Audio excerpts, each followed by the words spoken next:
Yeah. It's the Friday vibe, the HugoSmokes show. No work on the horizon, let the good times flow. Grab a smoke, let's light it up. Stream the show, it's time to erupt. Kick back, unwind, let the laughter ring. Weekends calling, let's smoke and sing. HugoSmokes is here, the party's alive. Join the fun, this is where we thrive.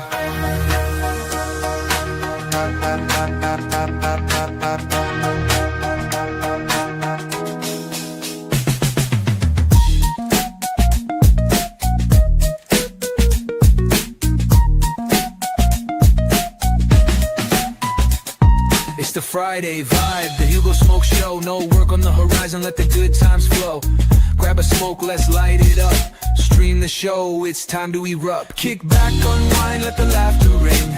Weekends calling, let's smoke and sing. HugoSmokes is here, the party's alive. Join the fun, this is where we thrive.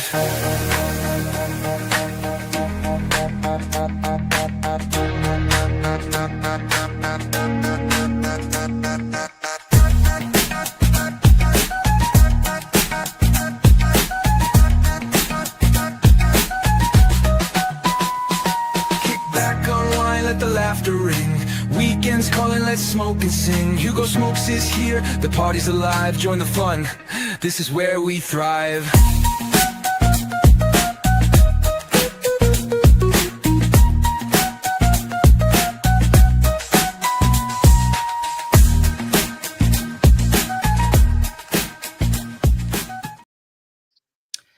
Hey, how's it going, everybody? Welcome to episode 47 of TGIF. My name is Hugo, and I have Steven next to me. We're going to be doing a live with Alex Glez. Alex, welcome to the morning show. How you doing today, brother? Oh, good, brother. Thank you so much for the invitation. Thank you for waking up early. Yeah.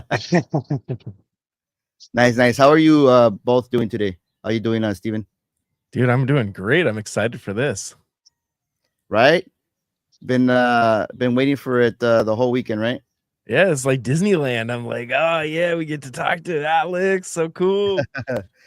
Yeah. So first off, let's talk about the cigar that we're gonna be smoking. Which is a cigar from Alex, right? Wow. Blended by Alex, Yeah. rolled by Alex. So Alex, let's start off. Let's just say just give us the details of this cigar and then your other vitolas if you want, and then we'll take it from there while we light this bad boy up. This cigars, the name of the line is the New Kingdom. I have three sizes in this line. Is the Prince 50 by 5. I have a King 54 by 6, and the Emperor is the 58 by 7. Three sizes. The cigar is the wrapper is Ecuadorian wrapper, and the filler and the binder is 100% Nicaraguan cigar. Okay, so the binder and filler are Nicaraguan, Yes, and then the wrappers are Ecuadorian. Habano have the Ecuadorian Habano. Habano. Okay, all right, nice. So far you have three different vitolas in this shade. In this shape, I have another line. The name is Gautu. It's a black label. Those are totally different. I decided to make that line. If you see the name, it's a diminutive from the grand architect of the universe, because I'm a Freemason for almost 18 years. And many brothers say, hey, why you don't do something for us? I decided to make something for my brotherhood Yes. without to use all the logos and all the things about the Freemason, because I don't want to advertise the Freemason. I want to do something for my brother without to show too much about the brotherhood. I Nice. decided to make that one. That the line also have three sizes. Is the name of the sizes are the level of the Freemasons, the apprentice, fellow class, and master. All right. The sizes is 52 by 5, 54 by no 40, 47 by 6, and 60 by 7. You sent us a 60 by 7, right? Or at least me. I don't know if Steven, did you get that Yeah, one as well? I I send got you. it. Yeah. That Yeah. that thing is huge, man. But you know what? Honestly, for me, it's too big. But sometimes, you have to follow the brother. They wanna smoke something big here in US. But honestly, it's not the kind of size I always smoke. But I'm gonna tell you It's one too thing, big. Alex.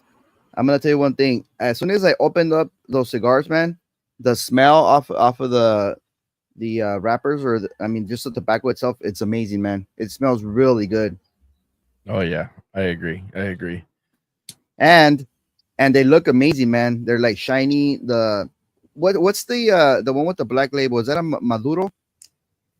The black label in the go-to, what I used was broadleaf. That's broadleaf. Okay, Wow.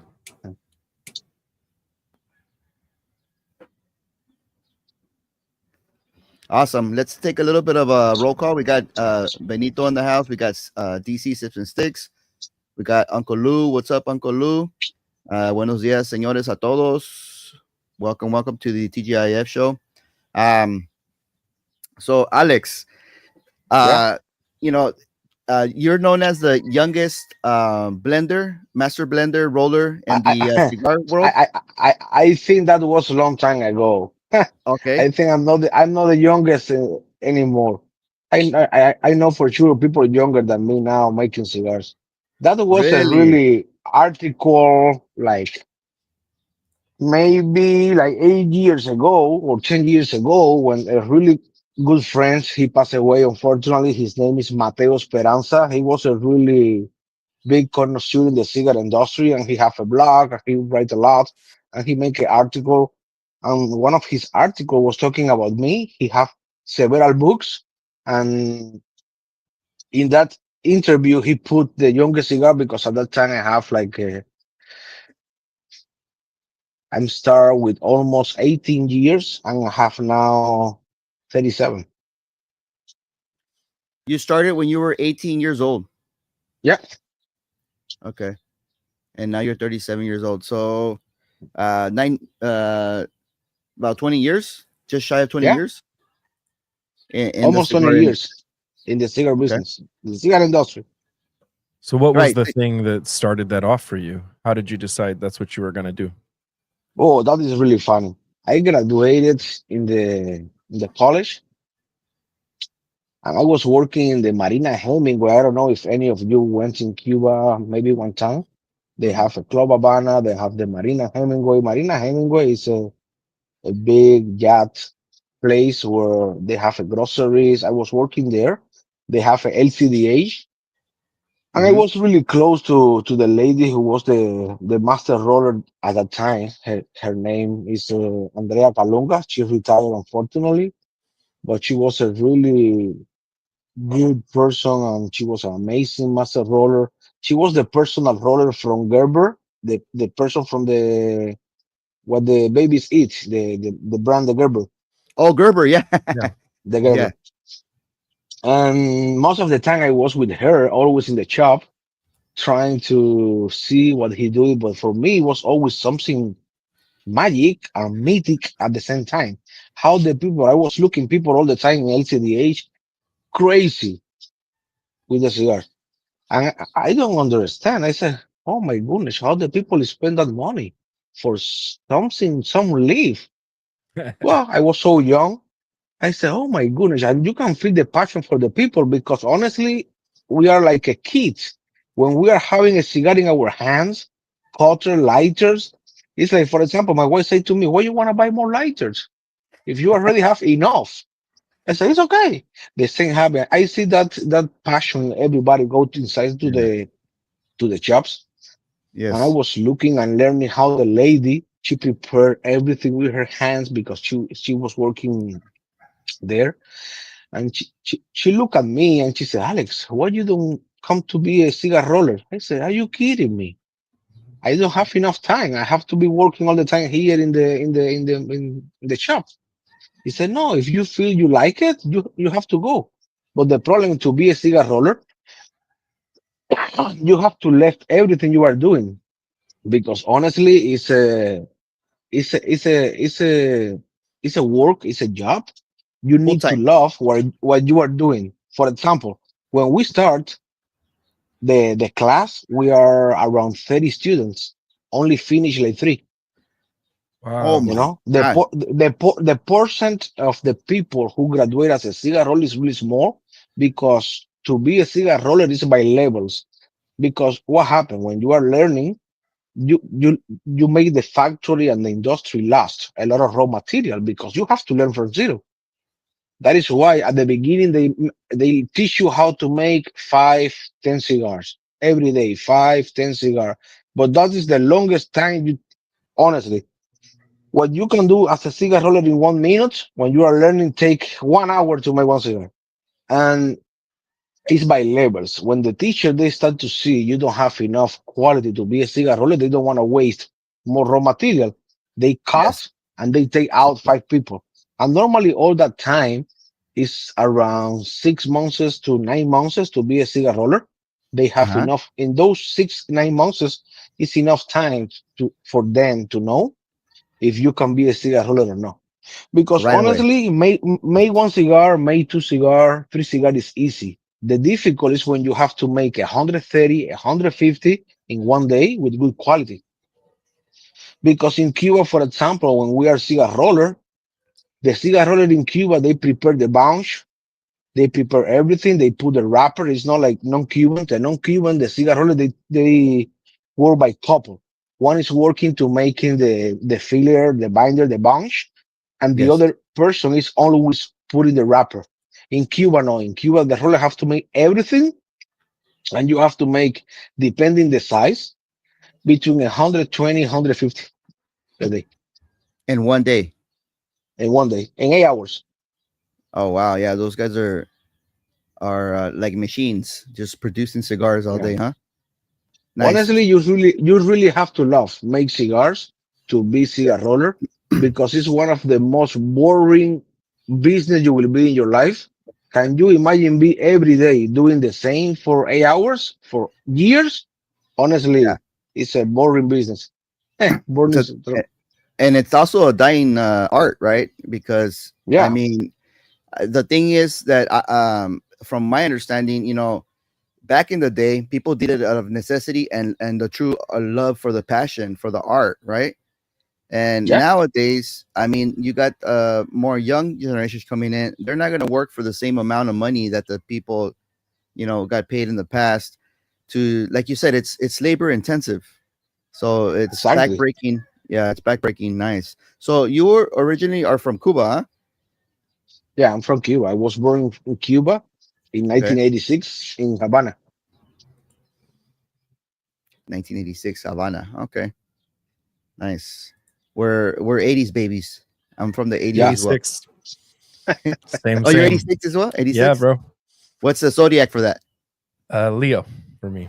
No, the zodiac. Oh, the The Zodiac. Oh, or sorry. I don't know. It's the in Zodiac. the Chinese, yeah, Yeah. yeah, tiger, Chinese zodiac. Tiger. tiger. Oh, you're the tiger. That's Tiger. a good. Oh, That's a good placencia. yeah. Nice, nice. So But before, yeah, go ahead. I want to know what's the difference between in the class of 30 when rollers are being trained. What's the difference between those three that finish and the Yeah. other 27 that it didn't work out? What happened? I explained you before. Normally, they start to, most of the people, they try to be a cigar roller. I guarantee you 70, 80% of the people who want to be a cigar roller in Cuba, for example, is because a family is in the industry, a parent is working in the factory, and they, most of the time, all of them, they're really young people. And the parent, the family say, hey, go to the factory, do something. You are not working, you are not studying, try to be something for your life. Okay, they start to make this, but honestly, to be a cigar roller is not easy. And some people go because they want to see, they want to learn, but in the end, they don't have that ability. You need to create some skills to be to be a cigar roller. It's not like, okay, it's easy, I will be a cigar roller. No. Why? Because some people is too slow and you have to make at least minimum 120, because they give you every day, depending the size, Right. is what you have to produce. But some people, they don't want to do it, or some people don't have the skill they are not fast enough, and in the end, that is why most of the time in Cuba they don't make all those uh, school every day because the student wait too much raw material. And Yeah. 30 student was only in the Laguito factory because the Laguito factory is really small. I don't know in other factory like La Corona or Partagas how many students they have, but in the Cohiba factory was only 30 students. At that time, I remember my teacher name is Inoris, amazing cigar roller. Wow. Notice. So it's some combination between passion and skill. They just didn't Yeah, have it. Exactly. Okay. yeah, And But you had it.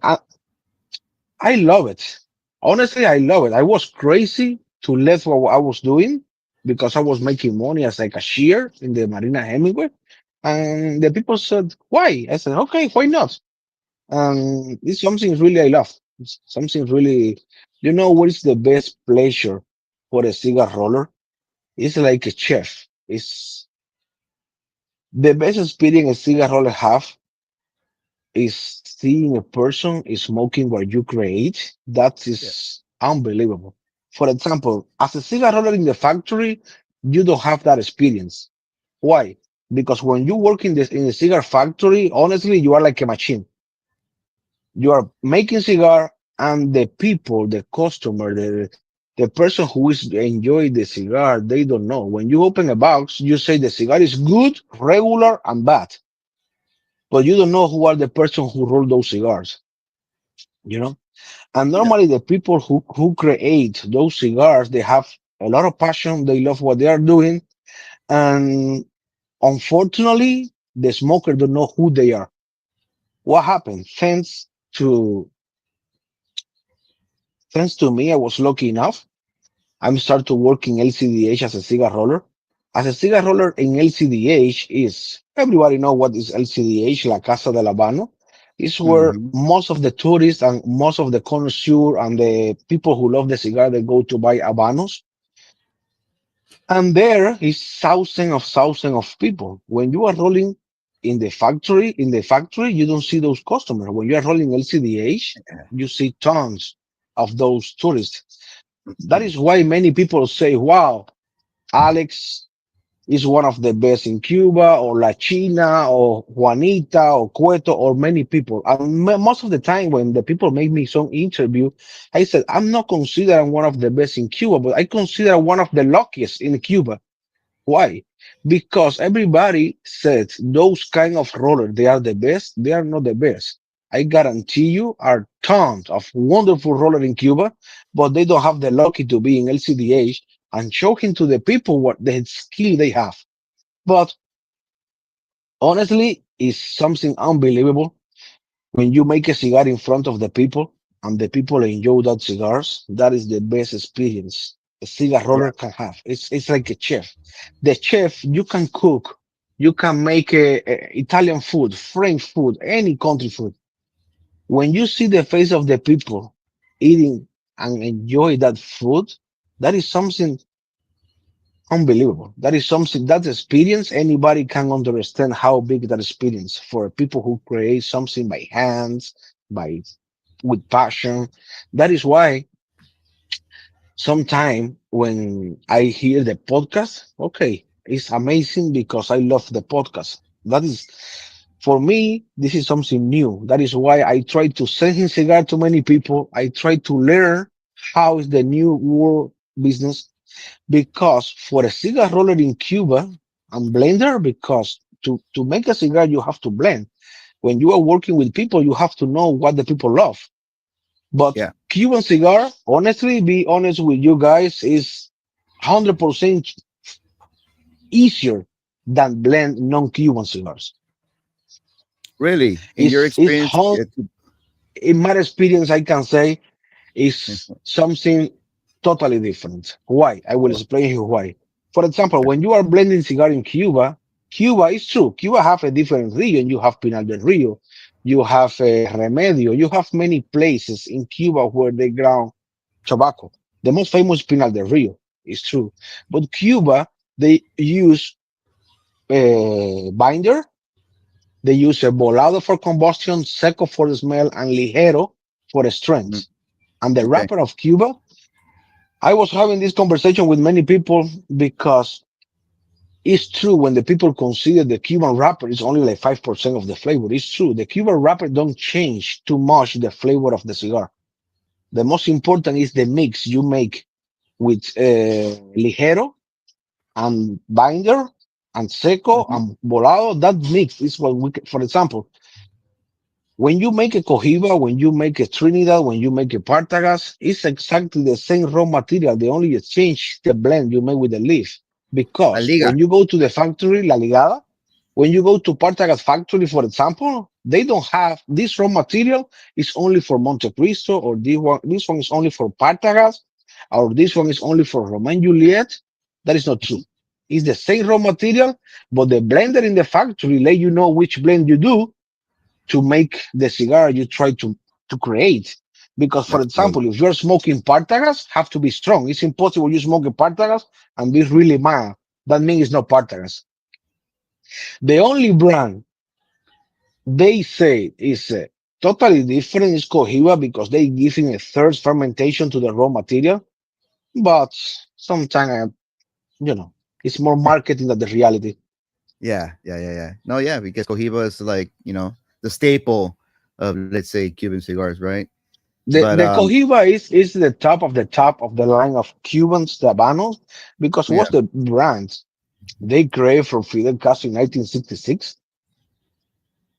This is when they start to make right. that brands with Celia Sanchez in the Laguito factory. They start to make that factory for women because in Cuba most of the cigar rollers always are men, no women, and Mm, they decide to create the factory Laguito with a little bit, maybe 20, 30, 40 rollers as a with women's, and that's how the Laguito was created. that's awesome. Yeah, nice. So take us back. So you went to school, and I Oh, one read that. second. We was talking about too much about Cuban, but in the end, I don't focus on what I wanna say. When you Yeah, was asking me about the blending, the problem with the non-Cubans, for example, they have many regions. In Nicaragua, yeah, for example, they have a Jalapa, they have a Metepe, they have a Condega, they have a Teli, they have tons. And the rapper, you have rapper from Nicaragua, from Cameroon, from Brazil, from Ecuadorian, from Honduras. And the rapper, guys, is as important as a filler and the binder. That is something never happened in the Cuban cigars. In the non-Cuban cigar, for example, this cigar we are smoking now is using Ecuadorian wrapper, only changing the wrapper to Nicaraguan wrapper or to Cameroon wrapper or wrapper from another country. This cigar changed 100% of the blend. 100%. That yeah, is why when I'm blending cigars to create what I like, I love the Ecuadorian Habanos. For me, it's one of the best wrapper in the market. And I love because I feel the Habanos, the Ecuadorian Habanos, is the wrapper less change the taste of the filling and the binder. And that is the way let me play with the blend I want to create. I don't want the filler and the binder at the recipe and I'm doing. I don't want change too much because of the wrapper, you know? okay. Yeah, I And agree. that is the difference between blending Cuban and non-Cuban. When I see Ecuadorian Habano, I get excited because that's one of my favorite rappers. Yeah, 100%. That's awesome, and that's a great concept you bring up because that's one of the biggest debates in amongst the cigar community is the argument of how much does the wrapper leaf influence the cigar's profile, right, Steven? Yeah. Everybody's fighting over that. Everybody's saying, no, it's half of the flavor, it's 70%, it's 30%. But I think from what you just said right now, it depends from where you acquire your wrapper, right? It might influence a lot or less. Is that correct? Mm-hmm. 100%. Mm, 100%.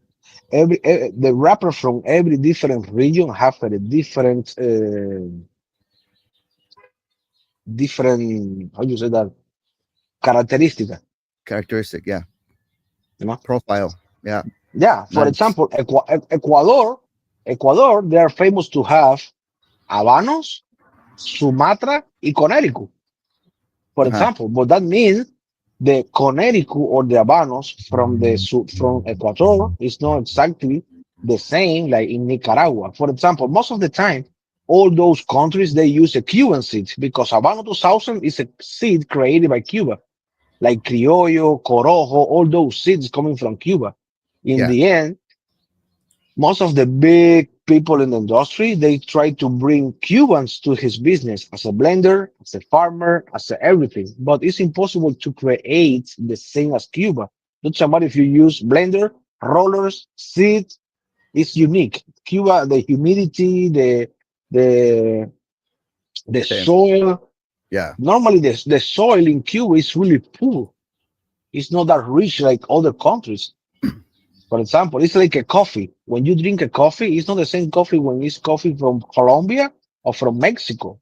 Sometimes you taste the yeah, Mexican coffee a little bit salty. The properties are different. The same with the right. tobacco. Yeah, it absorbs all the nutrients from whatever Yeah. region it's grown, right? It's like a On plant. I mean, this is what the plants do.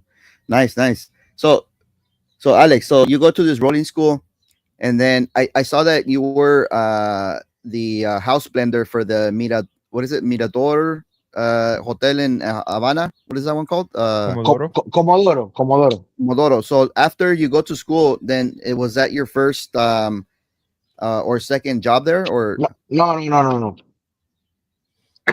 When I That takes finished the time, man, school, right? yeah, that took time. When I was working, when I finished the school, I started to work at the Laguito for several years as a roller ah, there. Laguito? As a roller, for example, another things maybe the people is looking the podcast they will love to know. The rollers, I don't know in Nicaragua because I don't know too much about Nicaragua, but in Cuba, the roller they have three categories: 7, 8, and 9 is the category of the rollers. Some people believe, hey, you are 9 category, you have to be the best. And I explain to everybody the category of the cigar roller is not based in the cigar roller, it's based in the cigars. For example, if this month you are making Vehicle 56, you are making level 9. But if tomorrow, because the production needs the factory make more robusto, and you have to make robusto, you are category 8 because depending the cigar is the category the cigar roller have. Of course, to be a category 9 to make hard cigars to roll like diademas or double corona or all those cigars, you need skill. You have to be level 9. But that is something sometimes that people don't understand. Who gives you the category to the cigar roller is the cigar, not the roller to the cigar. Is the cigar to the roller. So you said 7, 8, 9, right? But Exactly. what about the other 1 through 6? Is No, it only they 7, all 8, 9? I don't know why, but only 7, 8, 9. Okay. The answer of that question, I don't know why they don't start from 1, 2, and 3. They Yeah, do it 7, 8, and 9. that's funny. Okay.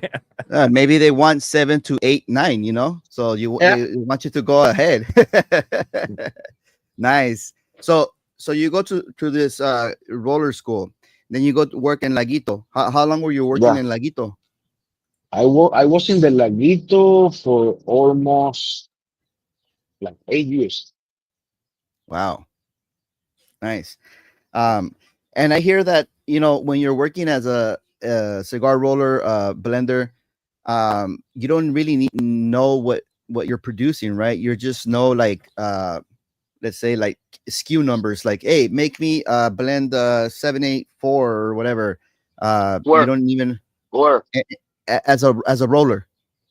But where? The Laguito or the Comodoro? I don't know, like just in general. No, no, no, not true. For example, when you work in a factory, you already know what you are making. Okay, They already give you the raw material. They say, hey, you have to make today the Hickey 52, and you have to follow the, the recipe to make the Hickey 52, you right. know? But when I was working in the LCDH as a roller, it's totally different. That is different. For example, the other day I was looking some of podcast, everybody call cost control, cost control, because the cigar don't have a label. Cost control is when you custom something for a specific function. For example, imagine you are going to the shop tomorrow, to the LCDH, and you say, hey, Alex, I want you to make for me Robusto, but I want the flavor be really, really strong or really mild, medium, medium plus. I'm custom something for you. I'm making that cigar specific for you. That is when Right. you custom a cigar. What happened? Now all the cigars without label, the people say, oh, I'm smoking a custom. No, you're smoking cigar. You're not smoking a custom because it doesn't mean anyone making it specific for you the way you want that cigars. That's what it's custom. And that is something sometimes I was talking with several friends because I say, I understand everybody call custom and it's normal because it's no label, no nothing.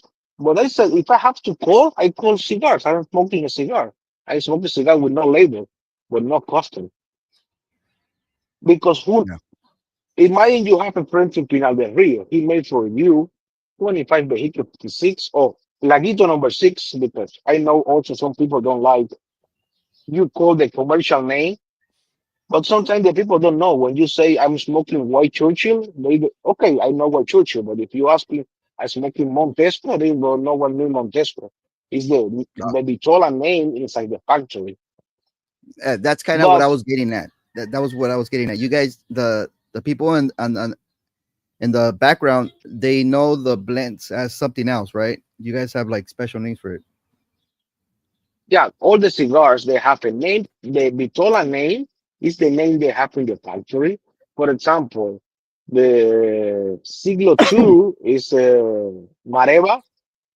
Oh yeah. Robusto is the same Vitola name for different commercial names like Epicurean number 2, D4, Cohiba Robusto, Monte Cristo Open Master. All of them are Robusto, but different commercial name depending on the blend. Sorry if I'm talking too much about Cuban Mm. because honestly, guys, we are talking more Cuban about the cigar we are smoking, but Yeah. it's Fine. honestly it feels really, really Well, really it's fine passionate about because talking about Cuban cigar. That is why I enjoy a lot the Cubans. yeah, And when I made these cigars, it was funny. We have a factory in Nicaragua. That factory in Nicaragua, hello, you hear me? yeah, Yeah. yeah. We can hear you. Oh, that factory in Nicaragua, we work more as a, we make a lot of white labels. We produce for other brands. And I have a big problem here in California. In Cuba, the people who know me, they know when they go to Cuba, most of the time what I smoke are cigarettes instead of Mm, cigars. No? And when I smoke a cigar, I smoke Cuban, of course. And here in California, it's difficult. I also smoke Cubans. But when I go to the lounges and I want to smoke the New World cigars, I have a big problem because I feel too strong for my taste. And I feel in my throat, I can smoke more than one cigar. I feel like the cigar is too strong. no, And also which sometimes I feel like I'm smoking the same cigar, only different names or only different brands. And I feel so close, the same taste to all the brands, only different labels, you know? And for me, when I made this AG blend, I don't make a cigar to copy Cubans, but I made awesome, something to enjoy as much as Cubans. Because now to smoke a Cubans is, for example, crazy. Cuba, those prices are insane. Now you can love too much to smoke Cubans, but believe me, those prices are impossible to pay those prices. And guys, if you smoke this AG, I'm not trying to copy any Cubans, but I'm trying to make something you can inhale and you can retrohale every single puff from the beginning until the end. It's really smooth. You can stop. You can smoke this cigar, and when you finish it, you can take another one, light, and continue, and you don't feel nothing wrong in your throat, and you feel yeah. really smooth. And that's what I try Honestly, to do. I don't try to copy any Cuban because I don't did it. What I try to do with this line specific with the Un Nuevo Reino, the white label, is try to do it something I really love. And I know in the cigar industry, make happy everybody is almost impossible. Impossible. Oh yeah, yeah. You can't. No, in the new world, not in the Cuban, all the cigar business in general. What the people, some people really love, other people really hate. You know, every person have a different point of view. Some people like more fruity, other like more spicy. But at least what I did with this cigar is make something I love and I Yeah, enjoy to smoke. Maybe it's not for everybody, but I know the people who used to smoke a lot of Cuban, they will appreciate it because it's something impossible to copy, but close enough. For example, I did the new Torpedo, the Torpedo Glorioso. Those have a white label, but those are not as close as I want to be with these blends. Those, for example, those Glorioso, the Torpedo is a 59 by 6. Those have a full ligero. These cigars, for example, have zero ligero. These cigars don't have nothing ligero. Nothing. you know what, Alex? Honest opinion, this cigar, for having Nicaragua binder and filler, is very approachable, very And smokable, honestly, guys, very, I very smooth. think to be no, that to be this early in the morning, if I don't smoke this AG and I have to smoke any other cigar, you will kill me. Too early for me to smoke a cigar. Wait, now, Hugo, is this your first AG? Yeah, Hmm? it's my first AG. Oh man, welcome to the party. Yeah. No, está My preguntando que first si es AG, what do you mean? no, el mío, que si es mi primer tabaco de AG. Digo que sí. This is my first time smoking your Hugo, cigar. we don't Yeah. hear you, Hugo. You can't Yeah, hear I me? hear Can you, Hugo. Yeah, I hear you. Oh, Yeah. How's can you Alex, hear us? oh can you hear yeah, us, I hear Alex? you now, Hugo. I hear Okay, you okay, now, okay. Hugo. Yeah. No, Steven was saying, asking if this was my first AG cigar that I smoked, and I said yes. I've been Oh, okay. seeing, yeah, I saw Alex. I think Marvin dropped a review on it, right? Carpenter, maybe, Sound Dog. Yeah. I don't Yeah. know. Yeah, these Yeah. guys. So you know, honestly, ever since I think uh I saw those videos, or maybe Steven mentioned something about it, which was like about what 2-3 weeks ago, barely. Yeah. Um, and that was when you guys started talking about having a live session. So I was like, okay, cool, nice. Very interested in knowing about the cigars and everything. So I mean, I'm really enjoying the cigar, to be honest with you. And Yeah. my Same. palate is, yeah. I mean, my palate likes more uh medium to medium full. And sometimes, like you said, in the morning, I'd rather smoke like something mild to medium, something more lighter. This cigar is very approachable, yes. And I mean, like I said, my experience with Nicaragua tobacco is like it's punchy, right? And this one having binder and filler from Nicaragua is very nice, very smooth. Yeah, it's funny. I have many friends. They don't believe this cigar be 100% Nicaragua. Sometimes they ask me if it's true because they consider they taste something from Dominican Republic. I said, guys, zero. This cigar don't have nothing from Dominican Republic. Everything is Nice. 100% Nicaraguan. But they said, but we don't taste that flavor from Nicaragua because normally in Nicaragua, the taste when you put in your nose is different. Yes, very. And I let him know that is the idea. Make something different. Make something approachable. Yes, I totally agree Yeah. with you. And this is a nice blend. So tell When us you more smoke about. the cigars, Yeah, it's really creamy. When you smoke, it's yeah. creamy, smooth, and you feel it in your nose.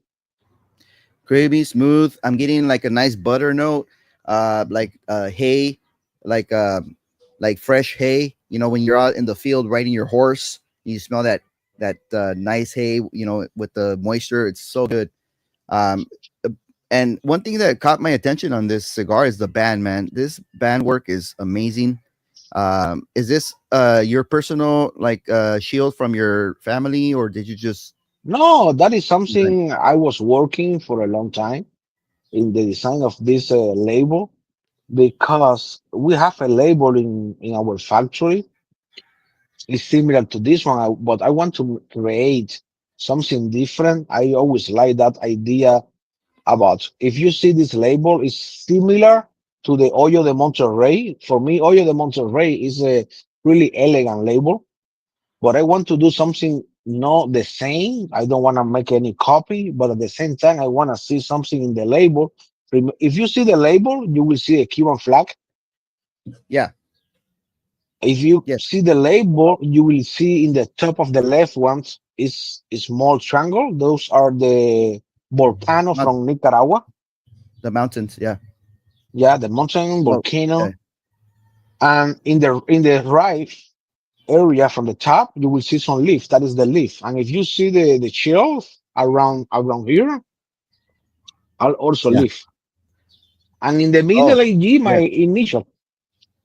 AG. Yeah. Okay. Mhm. Nice. So with this cigar you're going Alex Glez, but you're Alejandro Gonzalez, right? So you're shortening it Yeah, for Alex Glez. Okay. yeah. Nice. The problem, everybody always call me Alex. Alex. Anybody call me never with my name. And how everybody always call me Alex. Alex. That is why I keep the Alex. Nice. You know, um I'm gonna do a little segue here because you were mentioning that your intentions was not to create a Cuban cigar, having your experience from Cuba, obviously, right? So we have a question here from our buddy Sips and Sticks. He's saying, "What's your opinion on Cuban style entubado rolling versus accordion style bunching?" That is a really funny question because honestly, for the people who really know about rolling, Hmm. for example, in Cuba now, if you make entubado, they said it's not allowed. You can do it. But for the cigar rollers, because the what they believe about the entubado, when you make entubado is only make like a tubes and put the cigar in your hands. And the other one is like you estrujar. ¿Cómo tú dices estrujar, Hugo? Estrujar, bunch it. And they believe when you bunch it, it's better for the cigar because the cigar is better for the draw. Okay. When you entubas, they believe as soon as all the leaf be in the press, Yeah. make the draw be a little bit tight. That Okay. is the why some factory in Cuba, for example, in Cuba they don't let you roll entubado, but it's not true. For example, all my life I roll entubado and I will die rolling entubado. I don't care what the people believe about a scrunchy or whatever. That Uh is huh. something like when you learn how to use the bicycle, you will do it the same way all your life. If they want to Of teach you to course. do something different in the middle, it's almost impossible because it's something your brain know how to do it by your way.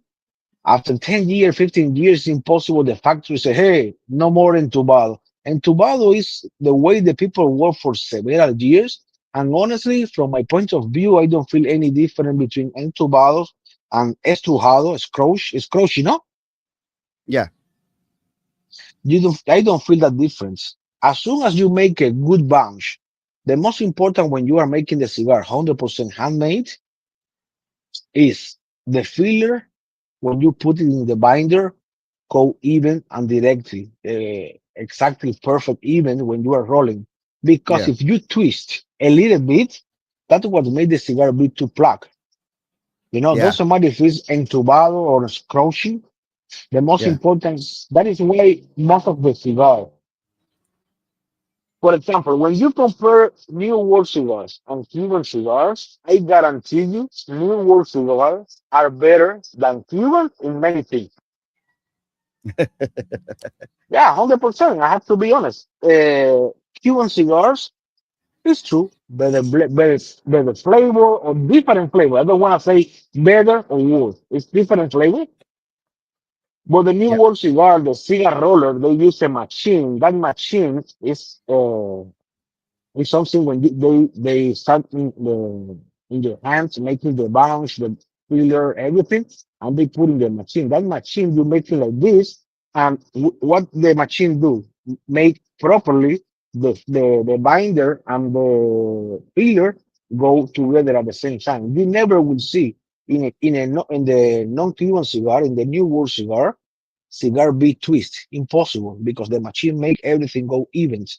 In the Cuban cigar, it's totally different. You have to make it 100% with your hands. And when you are Ah, working so hard, because you have to make 120, 150 cigar a day, sometimes you are working fast, and that is why sometimes you twist the filler. That made the cigar be plucked. That is why Cuba, most of the people say, shit, most of the Cuban are plucked. It's true. It's true because they have to work super fast. And Cuba, uh, how the business is not private, it's everything owned by the government. Honestly, they say people use all the time the draw machine, but it's not true. Cuba use, let's say, 25% of the cigar go to the draw machine.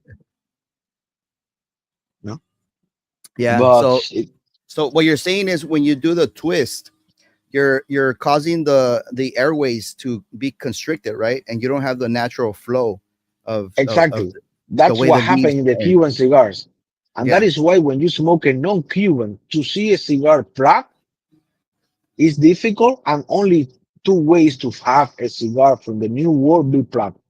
The only way the cigar from New World be plugged is because the cigar roller they put too much raw material in that cigar, but not because they twist the bunch Yes. like Cuba. Maybe you can have a cigar from Cuba, and when you are smoking, you say, "What the hell? How is possible this cigar be plugged? If I feel it's almost under filler, I don't feel be that well constructed to be plugged." And that is Right. why, because the bunch is twist. Yes. And But you for the new world sometimes cigars, never you will see that. sometimes when you're feeling for stiffness on the cigar, you feel like little bumps, right? And that's like the knot that you're talking about, I think, when the cigar is twisted, and then you go and you take your little draw tool and you pull out this big twig because it's twisted in there, right? It makes total sense. Yeah. No, also in the new world cigars, they people use that draw tool, you Yeah, know, the draw tool. Yeah, like this this one. one. Like this. Yeah, exactly. Nice. But what All happened? right. This one is because most of the time in the new world cigar, when you have a plucked cigar, guys, it's because the cigar have too much raw material. Not because the cigar roller did a bad job. Mm-hmm. Because the machine making the bunch be rolling evenly and properly, never you will have that issue. The filler be twist. The problem in the new world, maybe they put too much raw material or too much time in the press. Yeah, totally agree. Nice. So then, after your time in Laguito factory, and then you go to Commodore, or you still work more time in other factories? Oh, that's just also a funny history. When I finished the Laguito factory, I thought, oh my goodness, what I have to do to go inside to LCDH. To go inside to LCDH is owned by the government, and most of the LCDH is part of the commercial company they call Caracol. And to Okay. go inside is really difficult. I'm starting to work as a cashier for almost 6 months. As Yeah. soon after one of the cigar rollers they retire, I now take his position. And I take the position from a really famous cigar roller. His name was Mm-hmm. because he passed away unfortunately a couple of years ago during the COVID. His name was Crisantos Cardenas. Amazing Right. cigar roller, amazing person. And thanks to him, when he retired, because he decided to work for a new world cigar brands. And I say, okay, awesome. I take his job. And I was working in the Laguito factory for almost like 10 years. Sorry, in the Comodoro Hotel for almost The 10 years. Commodore. Yeah. Yeah, and that's a very I think that's a very recognizable position there because I mean I haven't been there myself, but that's a place that I would want to visit. Have you been there, Steven? You haven't been to Oh Cuba either, man, right? I'd love I think to. we were I think we were talking about maybe having like a boys trip or something, right? But Yeah, that'd be I amazing. mean, yeah, El Comodoro. I mean, I think anybody that knows about cigars or even like especially like Cuban cigars, they know what it is to smoke a cigar from that place. It's a very prestigious place in the cigar history from Cuba, right? Yeah. That's awesome. Nice. So, did you like working at the Commodore better than Laguito? I maybe you have 100%. yeah, less 100% stressful, right? because the LCDH, what give it to me as a cigar roller and as a professional, is a recognition. It's a recognition any roller have when Mhm, you work in the mhm. factory. Honestly, when you work in the LCDH, that gives you the chance. For example, I'm talking English. Maybe it's not perfect, but I It's learn awesome. speak English directly with the customer. I never go when I go to the school in Cuba. The English so poor. They don't teach you properly how to speak English. Only if you are like a professor or they are more deep to be like a university of language or something like that. But I learning speaking English, practicing every day with my customer, and that is something in the LCDH. I love to meet people every day. I love to talk with my friends, give him my experience, and it's unique. For example, one of the things changed my life was rolling cigar for Michael Jordan. That Mm, was an unbelievable experience, and it was almost by mistake because that okay. MJ23 I was making is a huge cigar. It's like almost 11 inches by 38 ring gauge. It's one of the most difficult size I make in my life Double because lancero, right? double lancero, Mhm. but that more doesn't exist. Right. For example, in Cuba, that size doesn't exist. That size they only making in the 80s, I think, was for a special order from Hussein, but it's totally different. For me, in the in the Comodoro Hotel to create MJ23, sorry about the bad word, but it was a pain in the ass. I have to use two more of Lanceros, putting together to create that cigars. But always in the middle, you will see in that size have like a Mm. different problem because it's where it's You can both see more the are together. the seam. You can see a seam. The thing that is why after the cigar be done, you have to move a little bit, pressing again to Right. making Even. lost that seam Even. be even. I put it in the newspaper to make it look better and waiting a little bit was crazy. And that cigar, honestly, I don't did the first person I did that cigar that was for Michael Jordan.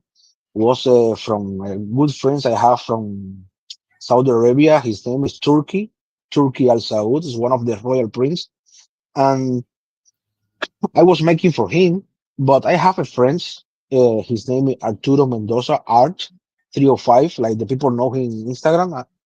That guy used to go to Cuba almost every 2 weeks to buy cigar for Jordan.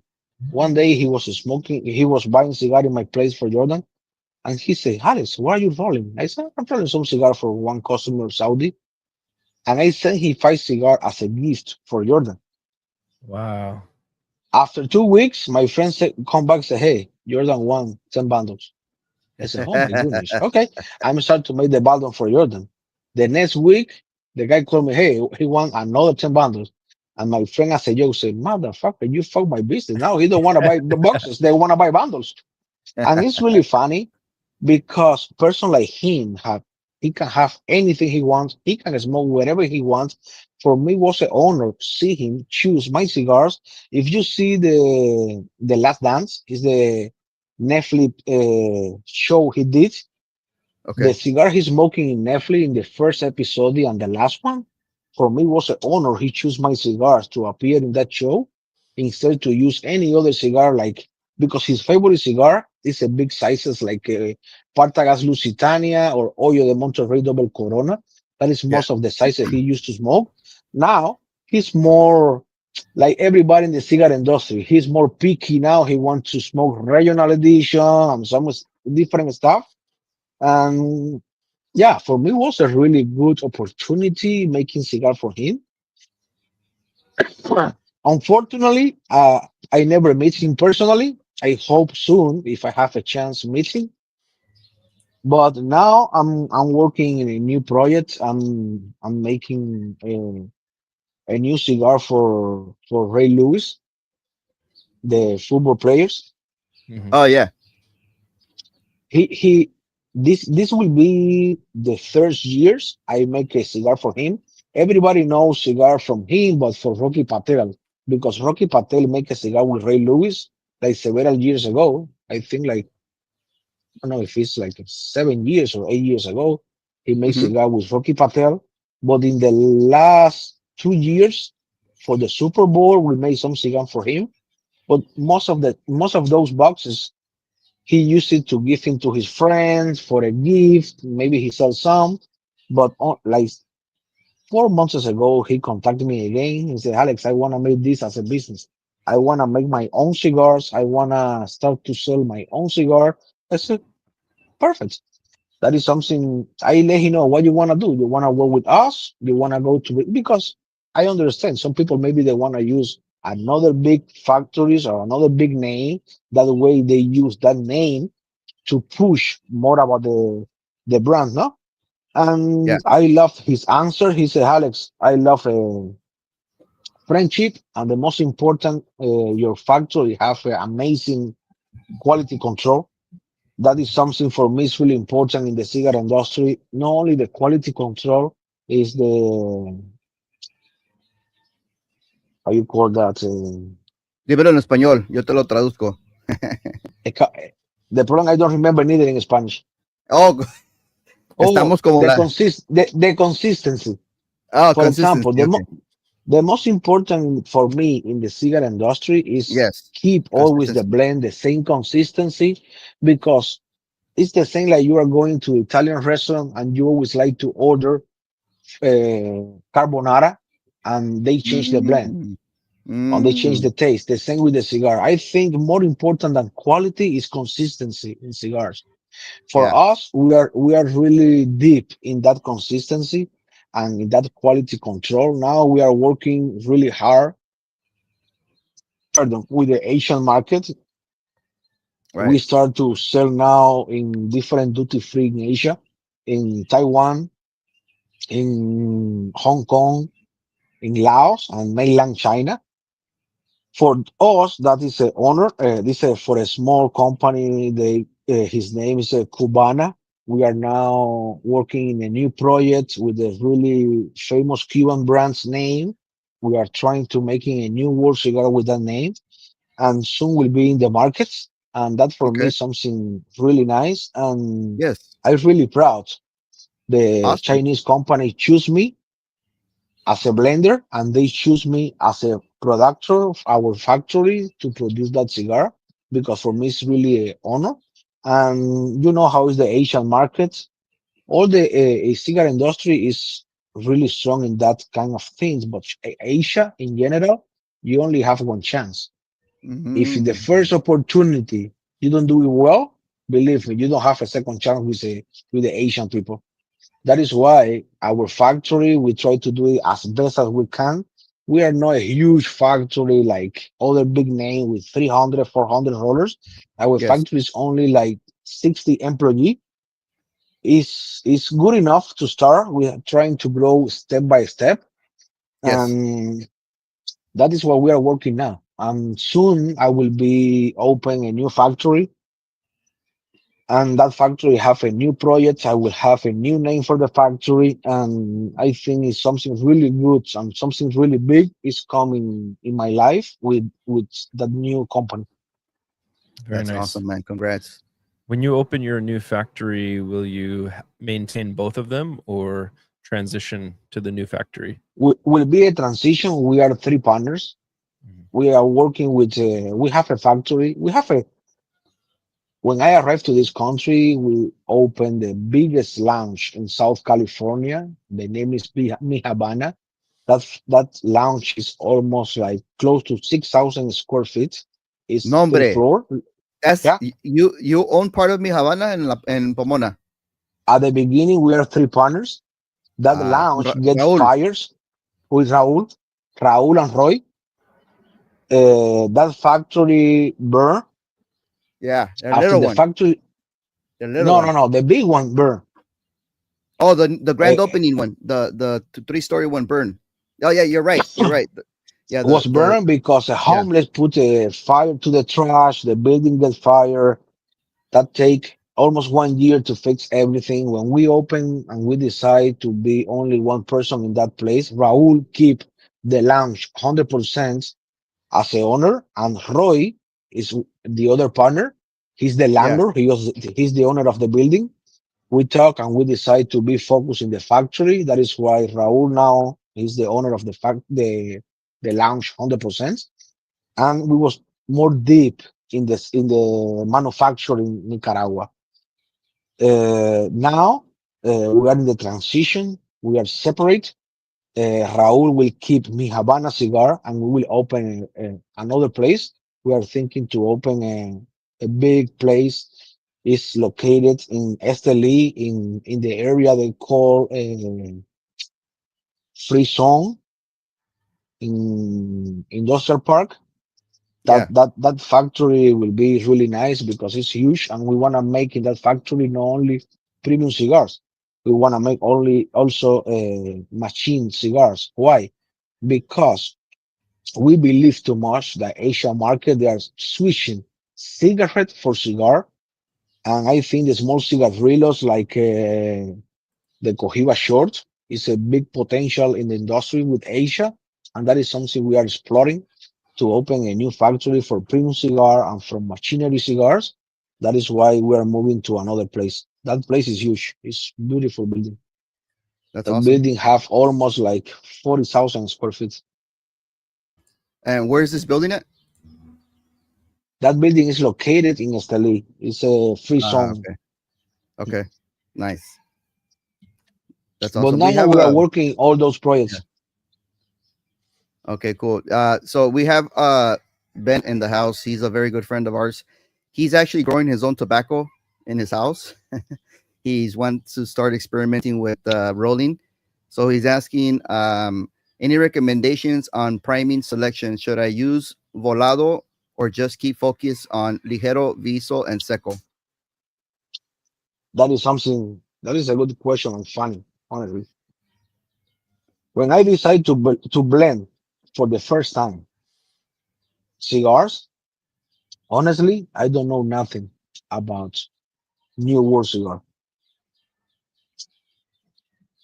I say to the master blender was there. He prepared me already like 5, 6 different blend. When I smoke those cigars, I say, "Oh my goodness, I can't smoke. I feel plastic." And I don't wanna be unrespectful with that guy because he's a famous blender in Nicaragua. What I said, man, honestly, I don't like your cigars. He looked at me and he said, "What the heck? A cigarette guy who smokes cigarette say to me my cigar is a shit." I said, "No, I don't say it's a shit. I said I can smoke." And I explained to the guy, "You know what? Please bring me to the bodega where you have the raw material. Because Okay. forget about the name. Don't mention the name. Don't mention the region. Don't mention nothing. Let me see Just let the me raw see. material and let me smell the raw material. Let me try the raw material. Because, for example, something I believe a lot is when you go to the cigar shop and you see the humidor full of boxes. Number Yeah. one, the first that people look is the cigar look good. The wrapper be oily, be beautiful. You know, Yes. that is the number one step. The number two, the people take the cigar without to know if it's good or bad. Well, people, what they do, smell the filler and the binding and say, wow, smell good. And after Hmm. is when you light the cigar and you smoke the cigar. What happened? When I go to the bodega, I'm start to smell the cigar and the leaf, what I like. Something I feel, wow, this smell like a good cigar. This is smell what I want. I don't know about the characteristic. I don't know about the flavors, about the strengths.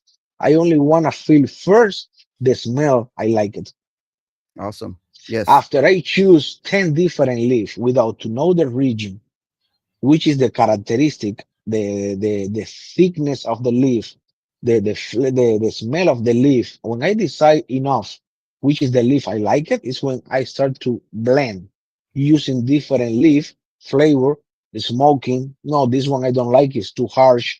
No, this one is too spicy. This one, and that's when you start to play with the raw material. But talking about his question, normally, for my point of view, one of the most important leaf in the New World cigar for blending is seco. Okay. Why? Because Biso is good. I know it's Biso giving a lot of strength to the leaf. But what happened with the Biso? Depending the region, if it's from Ometepe or Jalapa or Condega, have a different strength. So aggressive, another is more sweet. Pardon, 1 second.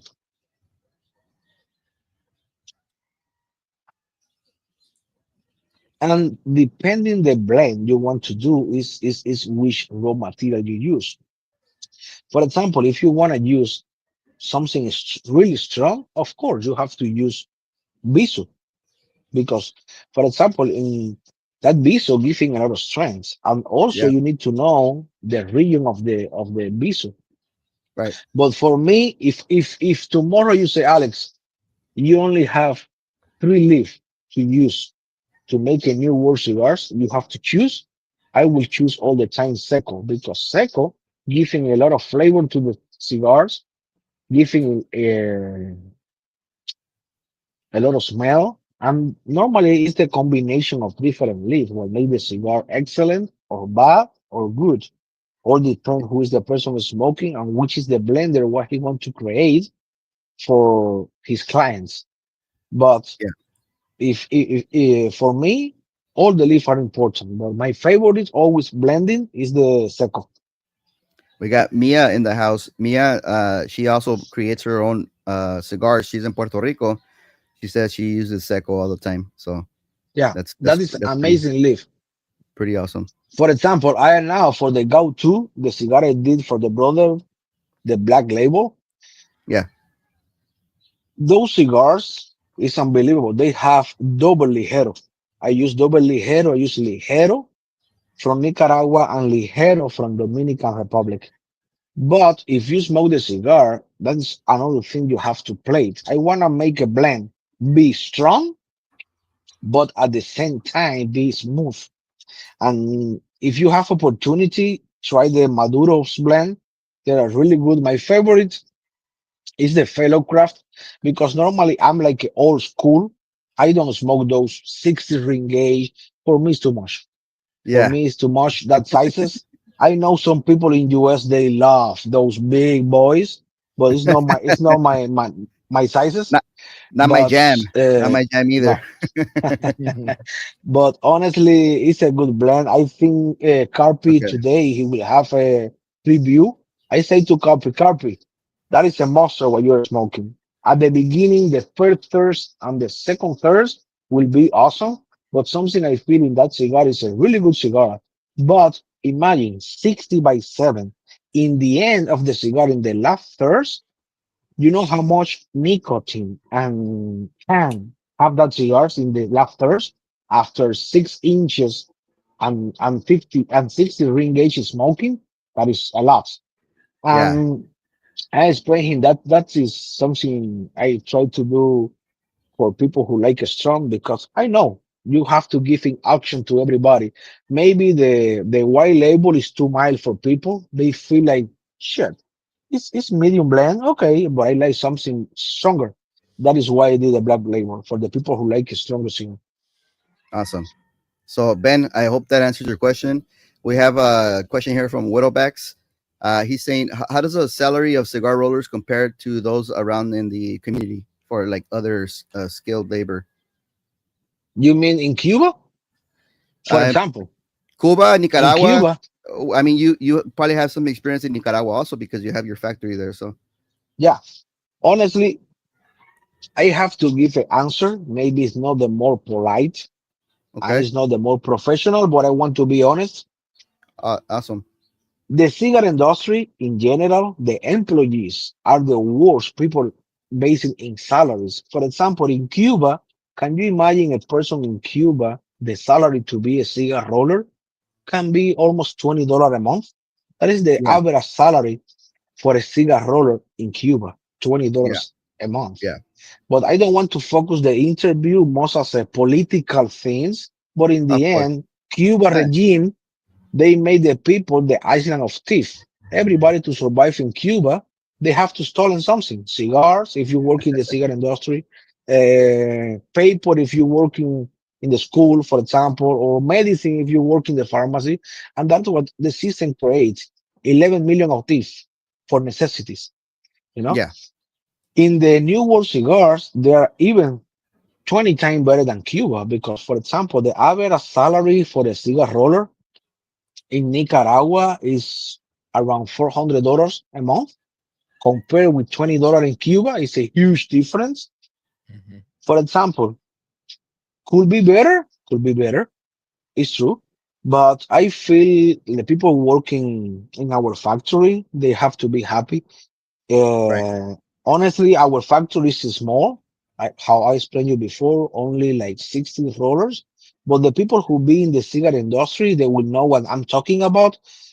In our factory, the cheapest cigar we pay to the rollers is something look like a 32 ring gauge and 4 inches and a half. It's like a cigarillos, and Cigarrillo. we pay 1.5 Cordova for those cigars. When those cigars normal in the market, the people don't pay more than one Cordova. And the regular cigars like a Robusto and other sizes, we pay between 2 and 250. And I guarantee you, Nicaragua, that is the price that anybody's paying in the market. We Nice. believe like we are overpaying. That way we show him to the rollers gratitude. And also that is a way for us to keep our roller happy and don't move to another factory because that's Obviously. something Yeah. happen in all the factories. That is the mentality of the roller.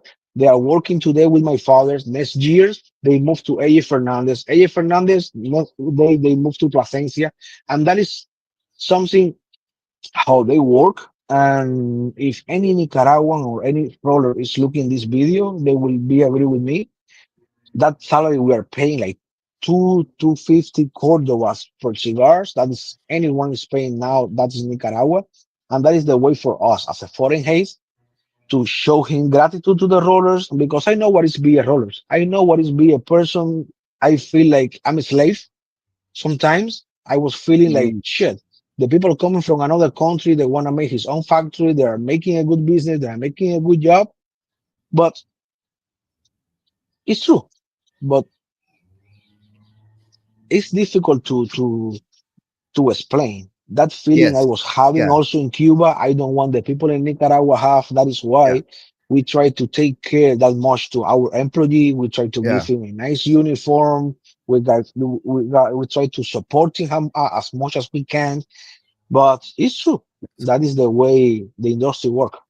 Yeah. And I'm pretty sure, I mean, we all kind of assume that already. We know that salaries in other parts of the world other than the US are nothing compared to what even minimum wage here, right? Like, No, people get nothing is spoiled. compared with the US. No, no, only forget about US. Everything Yeah. be associated with communism will Yes. be terrible. The Yes. the the the the cheapest labor in the world all are communist country.